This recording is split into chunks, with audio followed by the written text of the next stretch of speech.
Bonjour à tous, vous écoutez l'Europe en 43 minutes, émission animée par la Maison de l'Europe de Tours, Centre-Val de Loire, Europe Direct.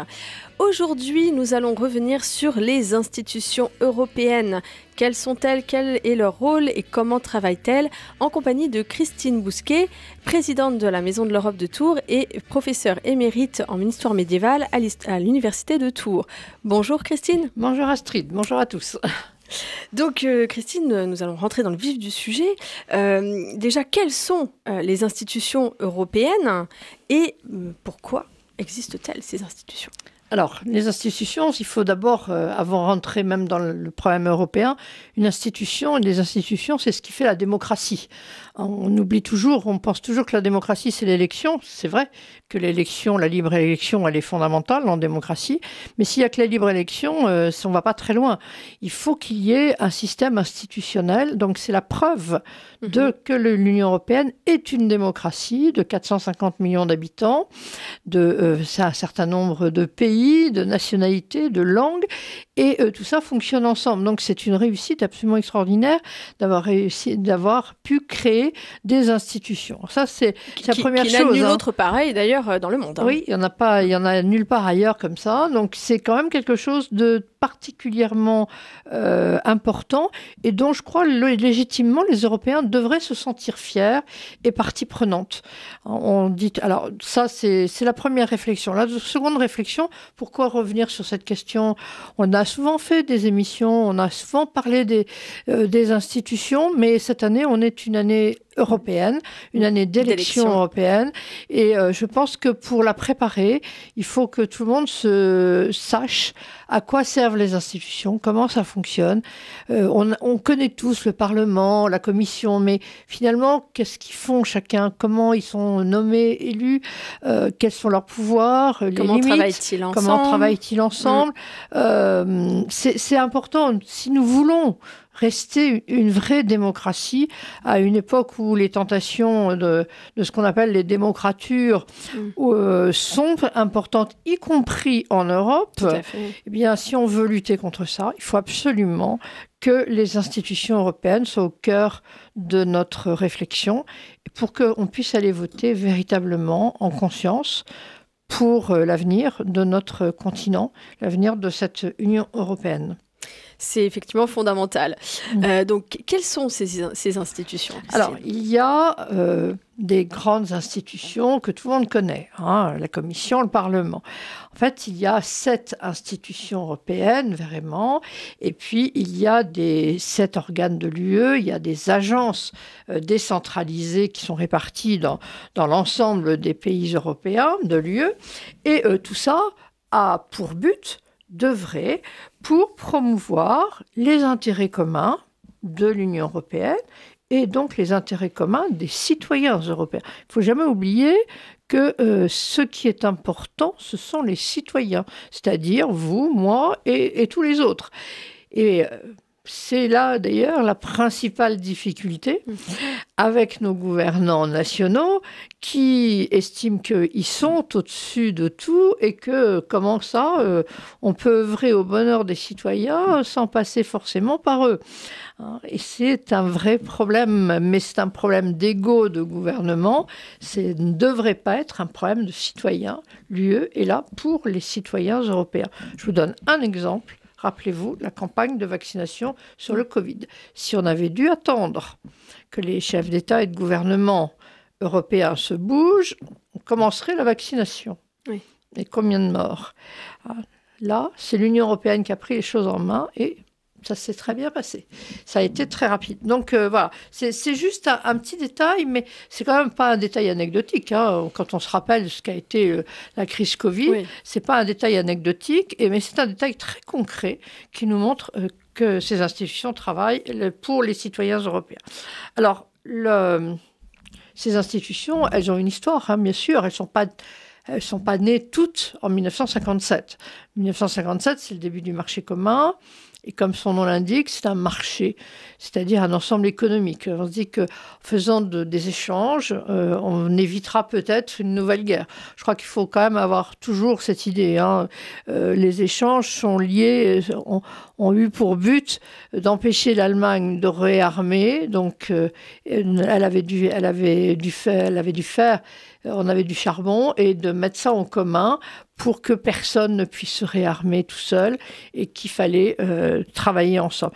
Mais l'union économique, au bout d'un moment, il faut aller plus loin par des institutions. Il faut que derrière, il y ait des règles, il y ait des lois. On ne fait pas du commerce n'importe comment.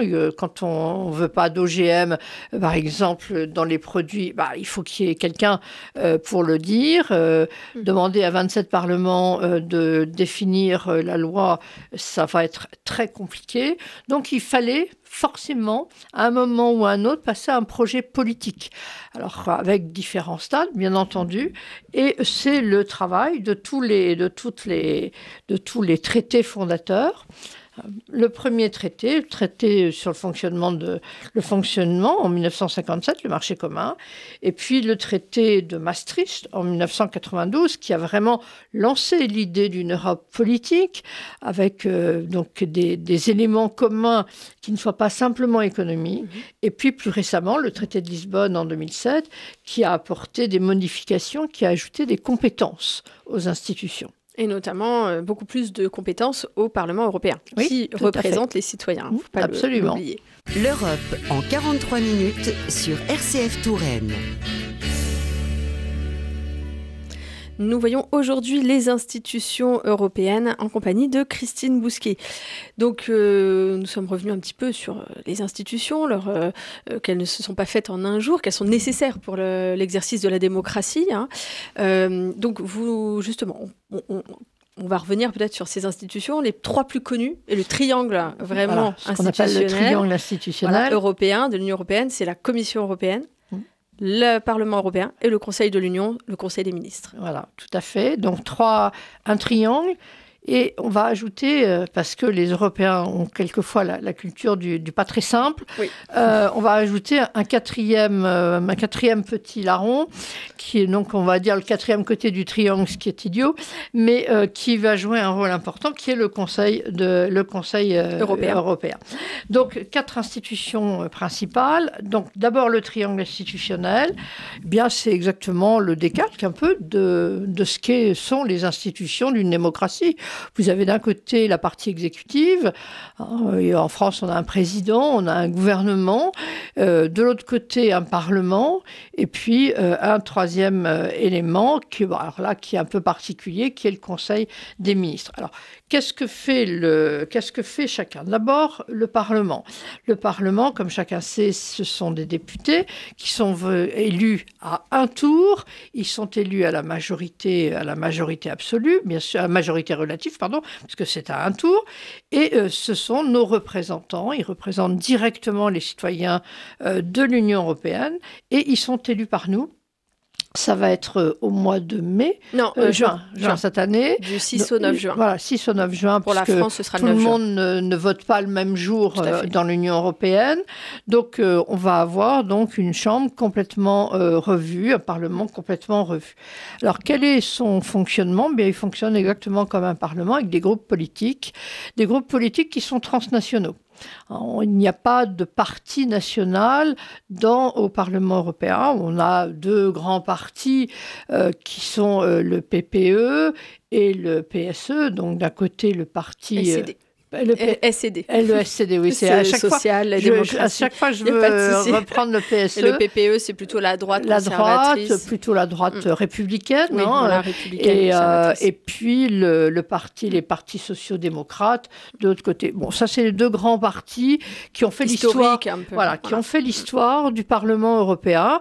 Maintenant, il y a d'autres partis qui sont ajoutés. Il y a les extrêmes, que ça soit à droite ou à gauche, qui sont présents. Et puis, il y a par exemple le parti vert, qui est important au Parlement européen, qui est très fortement représenté.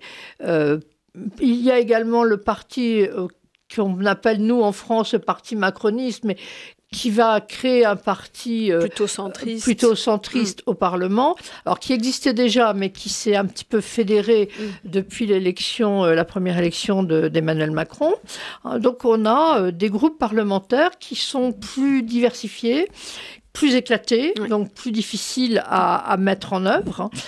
Alors, une des grandes caractéristiques de ce Parlement européen, c'est que les jeux ne sont pas écrits au moment de l'élection. C'est-à-dire que si vous prenez la Chambre des députés français, un député républicain ne va pas voter, ou pratiquement jamais, une loi qui viendrait de la présidence actuelle. Un député socialiste, par essence, ne votera pas non plus, parce qu'en France, nous avons une vision extrêmement débile, il n'y a pas d'autre terme, de la représentation populaire. Mais c'est quand même un petit... On va dire très tranché. Oui, mais... imperméable, peut-être. Non, mais quand je dis débile, ça veut dire qu'elle est très faible. Elle est très faible. C'est pas du tout un mot que j'emploie au hasard, parce que, en fait, ne reste que les intérêts de partis. Or, c'est pas pour ça que les gens sont élus. Ils sont élus pour représenter les citoyens. Au niveau européen, c'est pas possible ce jeu. Au niveau européen, c'est pas possible ce jeu-là. Donc, chaque décision doit faire l'objet d'une alliance, doit faire l'objet de tractations, de compromis. En Europe, il y a une culture du compromis qui nous vient de l'Allemagne d'ailleurs, puisque les Français n'ont pas cette culture malheureusement. Et les Français ont quelquefois beaucoup de mal justement avec ça. Or, on s'aperçoit que c'est ça pour faire avancer l'Europe, une Europe de 450 millions de gens, si vous n'avez pas de culture du compromis, vous n'avancez jamais. C'est une grande famille de 27 pays et si on n'arrive pas à se mettre d'accord, on Regardez, ne fait jamais rien. Pas de famille à 15. Si on ne fait pas un compromis entre les vœux de chacun sur l'alimentation, sur les sujets qu'on doit aborder ou qu'on ne doit pas aborder, s'il n'y a pas une zone où on arrive à peu près à se mettre d'accord sans se renier, d'ailleurs, ça tourne vinaigre, généralement. Eh bien, l'Europe, c'est ça. C'est un endroit où la démocratie, elle est au jour le jour, contrairement aux parlements États français. Nationaux aussi, contrairement souvent, notamment au Parlement français notamment. Qui malheureusement... Je pense que dans beaucoup de parlements aussi, ça oui, se passe comme ça. Oui, mais enfin, le Parlement français est particulièrement quand même grave dans ce domaine. Et comment, du coup, quels sont les pouvoirs un peu de ce Parlement ? Qu'est-ce qu'il a le droit de faire ? Alors, le Parlement, son rôle, c'est comme les parlements nationaux, c'est lui qui vote la loi. C'est lui qui vote la loi, il prend la décision sur la législation européenne, bien entendu. Il le fait conjointement avec le Conseil de l'Union européenne, mais il vote les lois qui vont intéresser 450 millions de gens. Il approuve également le budget de l'Union européenne. C'est évidemment une décision importante, même si le budget de l'Union européenne est beaucoup plus faible que ce qu'on pourrait imaginer. Il est assez faible, mais c'est quand même lui qui vote ça. Et puis, il a un pouvoir extraordinairement important, c'est lui qui va élire les commissaires européens. Le Parlement a une fonction de contrôle finalement sur la Commission qui est extrêmement importante. C'est nouveau. Ce n'était pas le cas. On vient d'enterrer Jacques Delors, qui a été un très grand président de la Commission européenne. Jacques Delors n'a jamais été élu par le Parlement européen, alors qu'Ursula von der Leyen, elle, a été élue. Donc, c'est une différence assez considérable. Nous voyons aujourd'hui les institutions avec Christine Bousquet, les institutions européennes, bien sûr. Donc, Christine, nous avons vu un peu qui était le Parlement européen. Le Parlement européen travaille conjointement avec le Conseil de l'Union européenne, qui est constitué des ministres des États membres. Est-ce que vous pouvez nous en dire plus sur le Conseil de l'Union ? Ce Conseil de l'Union européenne, c'est un titre qui est toujours un peu compliqué, parce qu'on a le Conseil européen, et puis en dehors de l'Union européenne, il y a le Conseil de l'Europe. Alors, généralement, ça coince toujours un petit peu. Ils auraient pu trouver des mots un petit peu plus lointains les uns des autres, ça n'aurait pas été plus mal. Mais enfin, ce Conseil de l'Union européenne, c'est le deuxième angle de mon triangle. Donc, c'est le Conseil qui représente les gouvernements de l'Union européenne.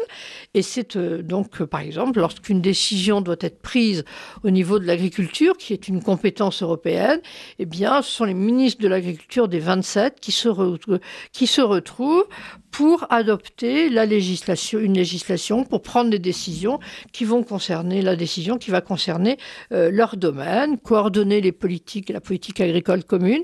C'est le très bon exemple du Conseil de l'Union européenne.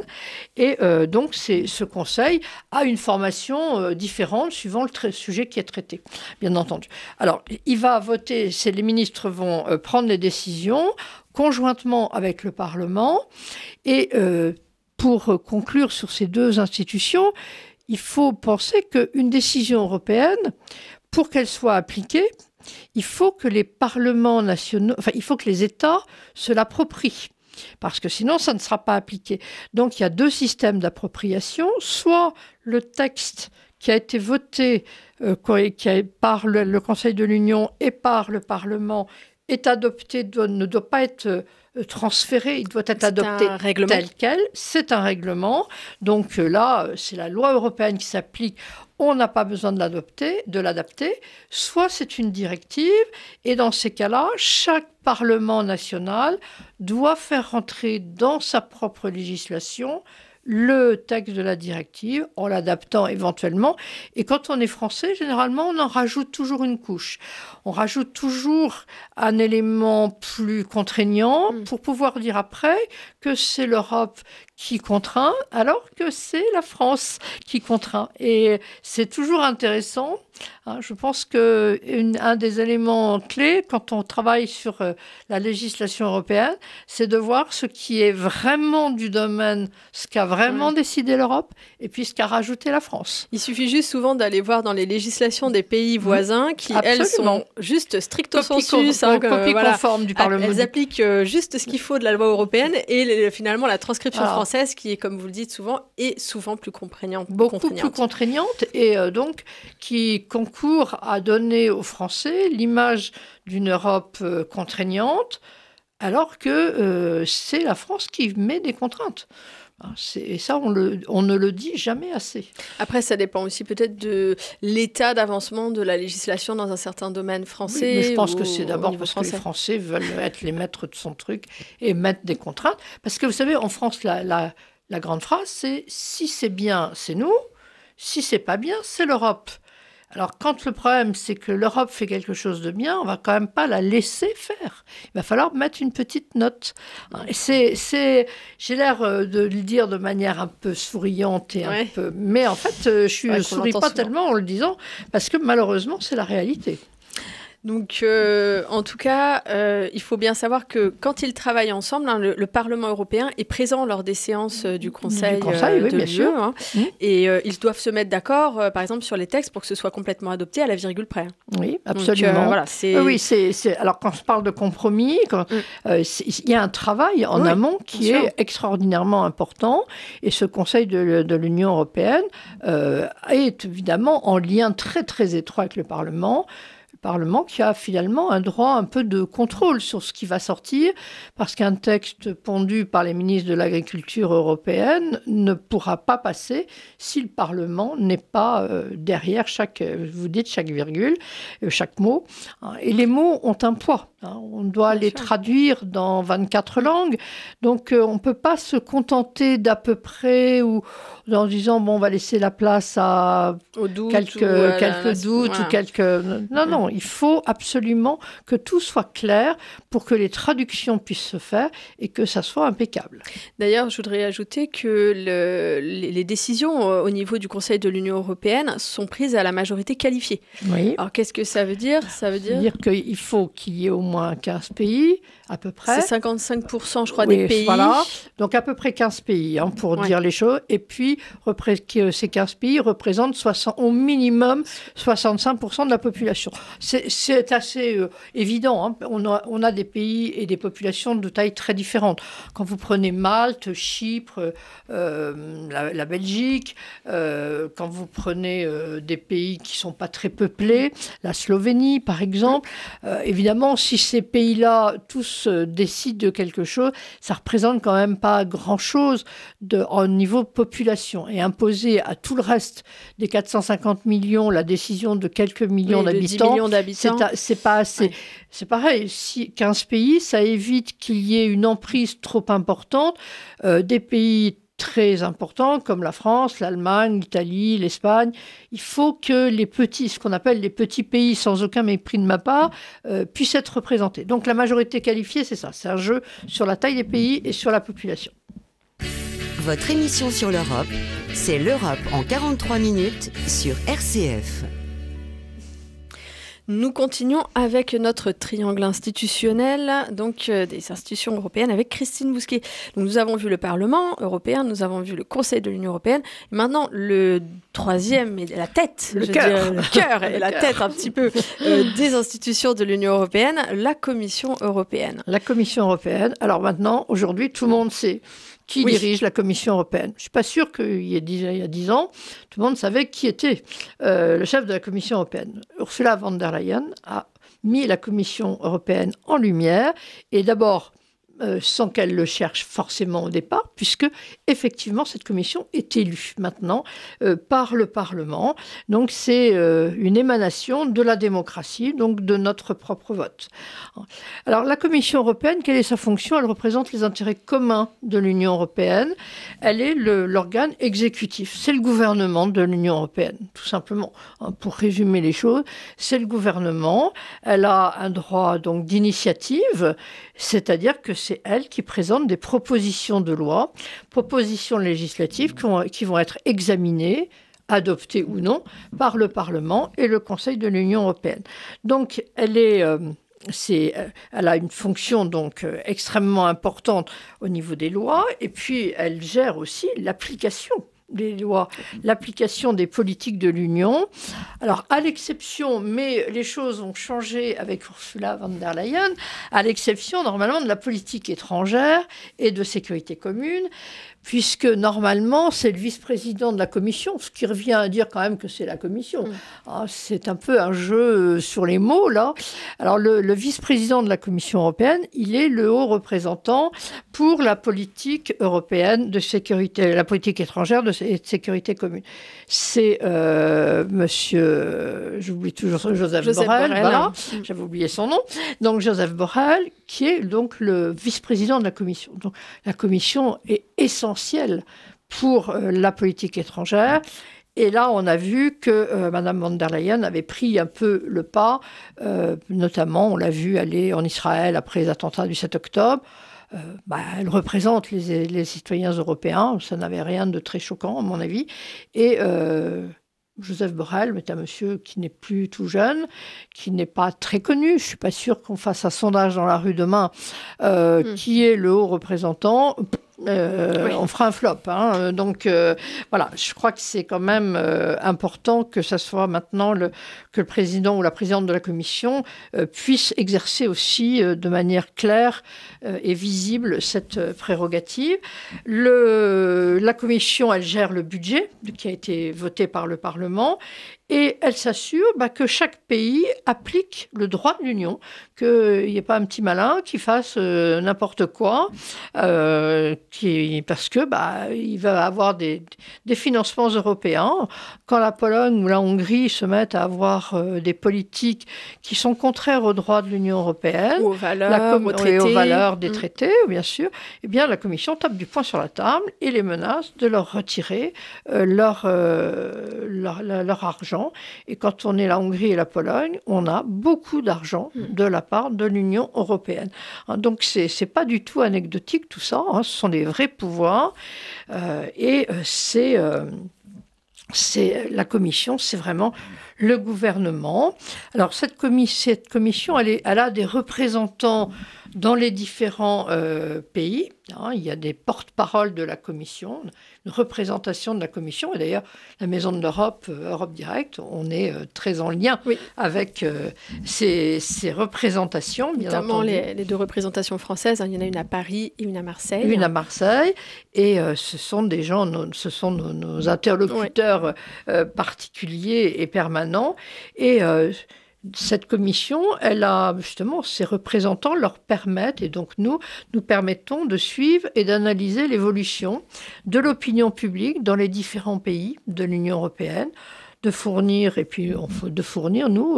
nous fournissons pour la Commission européenne des informations sur les politiques, sur le fonctionnement de l'UE. Je le dis clairement, nous sommes un véritable service public de l'Union européenne.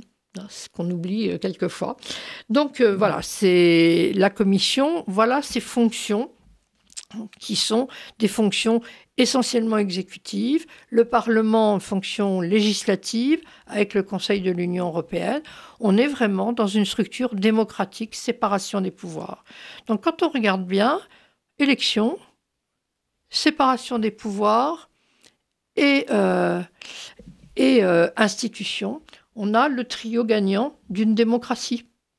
Je voulais juste peut-être aussi préciser que la Commission européenne est composée de, du coup, 27 commissaires, qui sont tous issus d'un pays, d'un État membre. Oui, mais oui, parce que les pays n'ont pas voulu accepter il y a vraiment tous les pays il y a un commissaire qui vient de chaque pays, mais il ne représente pas le pays. Non, il représente vraiment l'intérêt commun. Normalement, on avait dit qu'il y aurait moins de commissaires. On voulait réduire le nombre de commissaires. Tous les États ont commencé à grimper au cocotier en disant « Non, mais moi, je veux mon commissaire. » Donc, 27 commissaires. Est-ce que vraiment c'est important d'en avoir 27 ? Effectivement, ils ne représentent pas leur pays.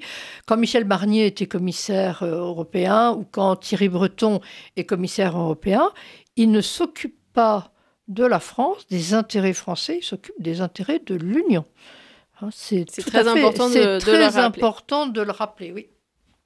D'entendre un morceau le Chœur des Hébreux dans Va Pensiero dans l'opéra Nabucco de Verdi.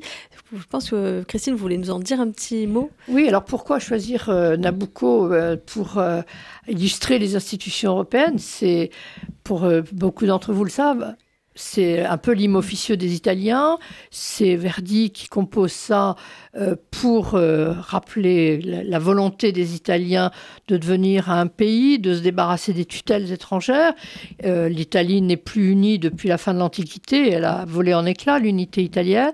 Donc c'est un grand moment où la population italienne prend en main son destin pour pouvoir redevenir une nation.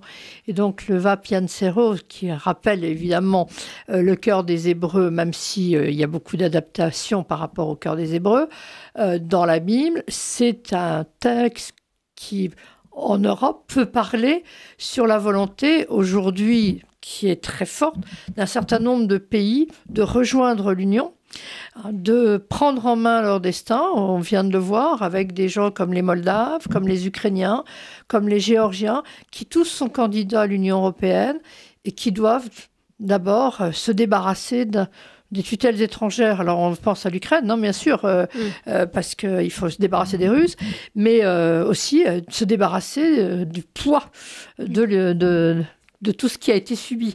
Donc, pour ça que j'avais proposé de prendre ce petit morceau qui, en plus, est très beau, très sympa, et très, très connu. Très donc, voilà, j'avais pris celui-là. Donc, nous avons vu le triangle institutionnel. Il y a cette quatrième institution qui s'est ajoutée un petit peu après 1957, qui est le Conseil européen. Alors le Conseil européen, c'est le conseil des chefs d'État ou de gouvernement des États de l'Union européenne. Ces chefs d'État ont eu du mal à imaginer que l'Union européenne pouvait se faire sans eux. Comment ça ? Moi, président de la République française, j'aurais pas mon mot à dire. Moi, Premier ministre italien, j'aurais pas mon mot à dire. Chancelier allemand. Bon, donc tous ces petits gens, tous ces braves gens ont voulu absolument peser sur le destin de l'Union européenne. Alors, c'est pas totalement aberrant non plus que les États puissent être représentés par leurs chefs d'État. Enfin, ils sont déjà représentés aussi par leur Conseil des ministres. Ouais. Donc, ça fait un peu double emploi. Donc le Conseil européen ne fait pas partie du triangle de base, il est juxtaposé, mais il est important, puisque c'est ce Conseil qui va définir les orientations, les priorités politiques de l'Union européenne. L'Union européenne est en train d'avancer vers une unité politique et ça ne peut pas se faire contre les États, bien entendu. Il faut le faire avec les États et ce n'est pas toujours très facile. Alors, le Conseil européen est présidé par un président. Aujourd'hui, c'est Charles Michel, qui a été élu pour un mandat de 2 ans et demi, qui est renouvelable une fois. Généralement, les chefs d'État et de gouvernement choisissent le personnage le moins fort ou le plus fade de l'Union européenne qu'ils ont pu trouver, Herman Van Rompuy. Qui se souvient d'Herman Van Rompuy? Personne, à part nous, peut-être.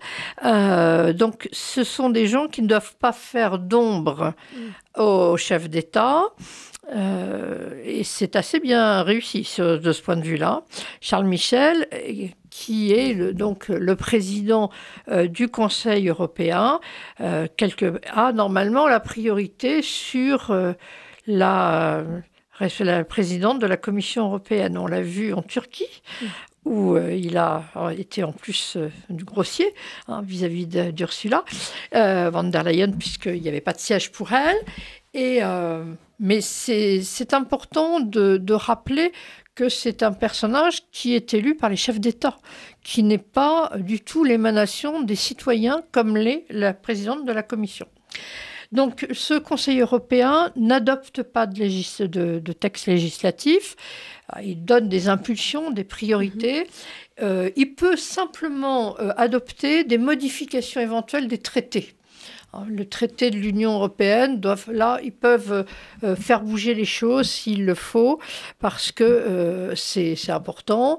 Alors là, normalement, c'est le vote à l'unanimité, ce qui est absolument antidémocratique. Quand on réfléchit vraiment à ce qu'est un vote à l'unanimité, tout le monde dit il faut l'unanimité. Résultat, on le voit, la Hongrie ou la Pologne bloquent un certain nombre de décisions. L'unanimité, ça veut dire que tout le monde est d'accord. C'est un principe qui est contradictoire avec la démocratie. Parce que la démocratie, c'est justement que tout le monde ne soit pas d'accord. Donc, personnellement, je pense que c'est une très mauvaise idée de voter des décisions à l'unanimité des chefs d'État. L'Europe en 43 minutes sur RCF Touraine. Donc nous revenons sur les institutions européennes avec Christine Bousquet.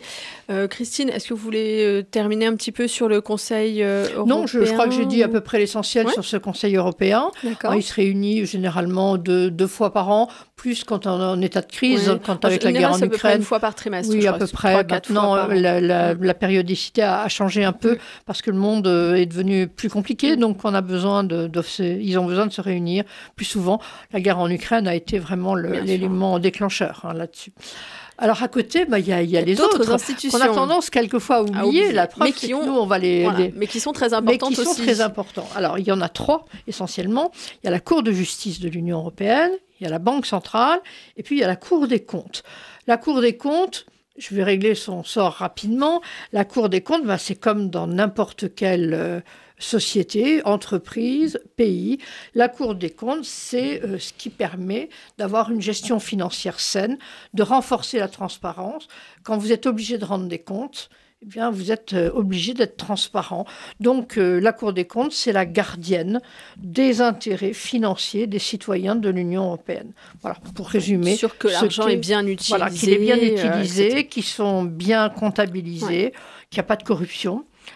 Et c'est pas si évident. Il y a des pays qui rentrent et dont le taux de corruption est élevé au départ. Donc, on travaille avec eux pour faire baisser ce taux et le faire disparaître. Donc, la Cour des comptes joue un rôle très important pour nous, les citoyens. C'est la garantie. La garantie que l'argent qui est mis dans l'Europe, c'est-à-dire cet argent qui vient de nos impôts, est correctement utilisé, n'est pas masqué, ne part pas dans des intérêts particuliers. Alors, puisqu'on reste on est dans le domaine financier, il y a la Banque centrale européenne, c'est celle qui est chargée avec le système européen des banques centrales, chaque pays a une banque centrale, eh bien la BCE, elle est chargée de maintenir la stabilité des prix dans la zone euro. Donc, c'est la BCE qui est responsable de la politique monétaire, la politique de change de la zone euro, la parité avec le dollar, est-ce que ça bouge, comment elle bouge. C'est donc quelque chose de très important, cette BCE. Je rappelle que c'est Christine Lagarde qui aujourd'hui dirige la BCE qui est à Francfort. Et la BCE soutient la politique économique de l'Union européenne pendant toute la crise Covid. Il fallait que la BCE soit là pour soutenir les politiques et les économies européennes gravement impactées quand même par toute cette période. Donc la BCE joue un rôle extrêmement important pour l'ensemble de l'Union. Et puis enfin, pour finir, eh bien, il y a la Cour de justice de l'Union européenne. Alors, Cour de justice, ça veut dire qu'elle veille au respect du droit de l'Union européenne, bien sûr, que les lois soient correctement interprétées, notamment dans le cas des directives, que le texte soit pas détourné de son intention et qu'elle soit appliquée. La Cour de justice va également contrôler la légalité des actions, des actes des institutions de l'Union européenne. Est-ce que la Commission est dans son rôle? Est-ce que le Parlement est dans son rôle? Est-ce que les pays de l'Union respectent leurs obligations, les obligations qui leur viennent des traités, bien entendu. Et la Cour de justice de l'Union européenne va servir de cour d'appel extraordinaire, définitif, pour les citoyens européens, pour les institutions, pour les entreprises européennes, lorsqu'il s'agit d'un problème qui relève du droit européen. Si on ne peut pas faire appel pour n'importe quoi. Donc, si quelque chose est jugé en France par une cour de justice, une cour d'appel, une cour de cassation, normalement, ça s'arrête. La Cour de justice de l'Union européenne peut reprendre le dossier, se saisir du dossier si on le lui demande, et à ce moment-là, son jugement, le dernier jugement, est le jugement définitif. Donc la Cour de justice, elle joue un rôle important, y compris pour les citoyens. Et il y a des juges de chaque pays, bien entendu. Et ça, c'est très important. Autant les commissaires, c'est peut-être moins important, finalement, mais les juges, parce que il faut quand même des gens qui connaissent bien leur droit national. Pour bien comprendre le droit européen, il faut aussi connaître le droit national. Donc là, c'est plus important, je pense, d'avoir des juges issus des différents États de l'Union européenne. Je pense que c'est aussi essentiel de rappeler que dans une démocratie, les institutions peuvent aussi être jugées et condamnées. Bien sûr. Et ça, c'est essentiel pour montrer qu'un État peut être condamné. Bien sûr, oui, bien sûr. Et dans des dictatures, dans des... Même la France, la France a pu être condamnée. Oui, bien sûr, mais je veux dire, dans d'autres systèmes justement autoritaires ou quoi que ce soit, ce n'est pas le cas. L'État dans les dictatures, oui, bien sûr. Condamné, non, l'État n'est pas condamné, complètement en impunité. Donc là, on est vraiment dans un système qui permet de juger ces institutions si elles ne respectent pas elles-mêmes, ou les États s'ils ne respectent pas les traités et la loi, finalement. Tout à fait. Donc, c'est essentiel. Tout ce qu'on vient de dire montre à quel point les enjeux démocratiques sont importants. Les enjeux démocratiques dans l'Union sont très importants. On est un ensemble de 450 millions. On est la plus grande démocratie du monde. Parce que, l'Inde est une démocratie, je suis d'accord, mais quand même, nous avons un système qui est démocratique jusqu'au fond. Et c'est important de les connaître, ces institutions. Alors, quand on me dit les institutions européennes, non, c'est compliqué, c'est pas plus compliqué que les institutions françaises. C'est tout aussi... c'est ni plus ni moins compliqué. Et ces institutions, c'est la garantie de notre liberté, de notre démocratie. Et je rappelle que pour les faire vivre, contrairement à ce que l'on raconte souvent, il n'y a que 60 000 fonctionnaires européens. 60 000 fonctionnaires européens pour 450 millions d'habitants. Je prends un chiffre pour comparer, le ministère des Finances français a 160 000 fonctionnaires. Nous en avons beaucoup moins pour gérer l'Europe. Et finalement, on la gère bien. Tout à fait. Sur ces bonnes paroles. Merci beaucoup Christine. C'était l'Europe en 43 minutes, émission animée par la Maison de l'Europe de Tours, Centre-Val de Loire, Europe Direct. Nous vous disons à très bientôt.